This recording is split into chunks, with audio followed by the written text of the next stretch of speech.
ரெடிங்களா? Tamil Nadu ID விடுதி உரிமையாளர் நல சங்கம் தமிழ்நாடு முழுவதும் 20,000க்கும் மேற்பட்ட விடுதிகள், அதில் தங்கக்கூடிய 20 லட்சத்துக்கும் மேற்பட்ட மாணவ மாணவியர் பணிபுரியும் ஆடவர் மகளிருக்காக ஒரு சேவையை செய்து கொண்டு வருகிறோம்.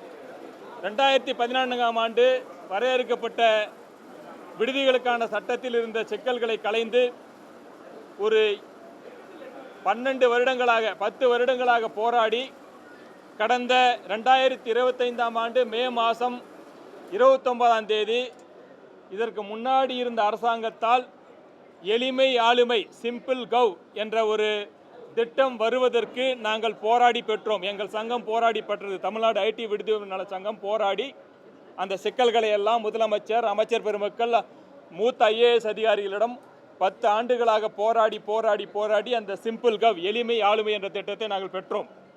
அந்த எளிமை ஆளுமை என்ற திட்டம் வந்த பிறகு நாங்கள் இந்த உரிமங்களை பெறுவதற்கு சுகாதார சான்றிதழ், கட்டிட உரிமை, தீயணைப்புத்துறை சான்று, உணவுத்தர சான்று போன்றவற்றை நாங்கள் இணையம் வழியாகவே பெறுவதற்கான வழியை சிம்பிள் கவ் என்ற சட்டம் பெற்றுக் கொடுத்தது எங்களுக்கு.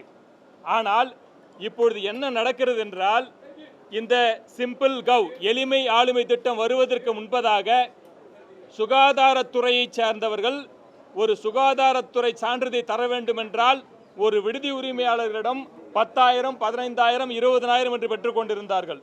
இந்த எளிமை ஆளுமை திட்டம் வந்த பிறகு நாங்கள் இணையத்தில் ரூபாய் 500 செலுத்தினால் நாங்கள் சுகாதார சான்றிதழை பெற்றுக்கொள்கிறோம்.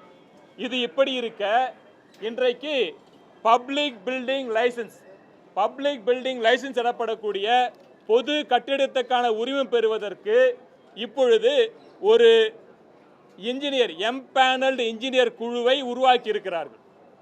இந்த எம்பேனல்டு இன்ஜினியர் குழு என்பது ஒரு பப்ளிக் பில்டிங், அந்த பொது கட்டிடம் என்ற சான்றிதழ் தருவதற்கு ஒரு வரைமுறை இல்லாமல் அவர்கள் விருப்பத்திற்கு ஏற்ப ஒரு கட்டிடத்திற்கு 15,000 வேண்டும், 20,000 வேண்டும் என்று கேட்கிறார்கள்.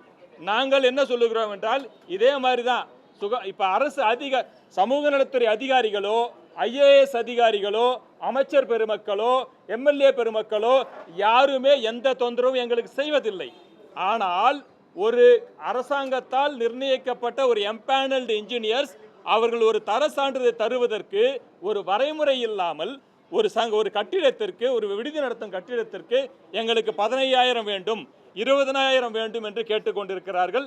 இதைத்தான் இன்று தமிழ்நாடு முதலமைச்சர் அவர்களுக்கும் தமிழ்நாடு சமூக நலத்துறை அமைச்சர் அவர்களை நேரடியாக சந்தித்து இந்த எம்பேனல்டு இன்ஜினியர் கேட்கும் 15,000, 20,000 கொடுத்து எங்களால் அந்த பொது கட்டிடத்துக்கான ஸ்டெபிலிட்டி சர்டிஃபிகேட்டை பெற முடியாது, எங்களுக்கு நீங்கள் ஒரு குறைந்தபட்ச தொகையை அரசாங்கமே நிர்ணயித்து அந்த தொகையை சொன்னால் மட்டுமே நாங்கள் இந்த சான்றிதழை பெற முடியும், இல்லை என்றால் எங்களால் பெற முடியாத சூழ்நிலையில் இருக்கிறோம் என்பதை விளக்கி வந்திருக்கிறோம்.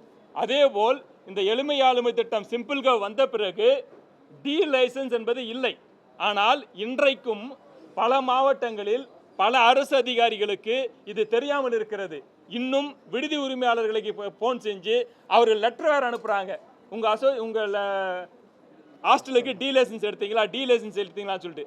ஆல்ரெடி 2025ஆம் ஆண்டு வந்த சிம்பிள் கவ்வில் டி லைசன்ஸ் இல்லை என்பதை தயவு செய்து மீடியாக்கள் வாயிலாகாவது அரசு அதிகாரிகளுக்கு தெரியப்படுத்துங்கள். இப்போ டி லைசன்ஸ் கிடையாது, இது பப்ளிக் பில்டிங் லைசன்ஸ் அப்படின்றதை உணர்த்த வேண்டும்.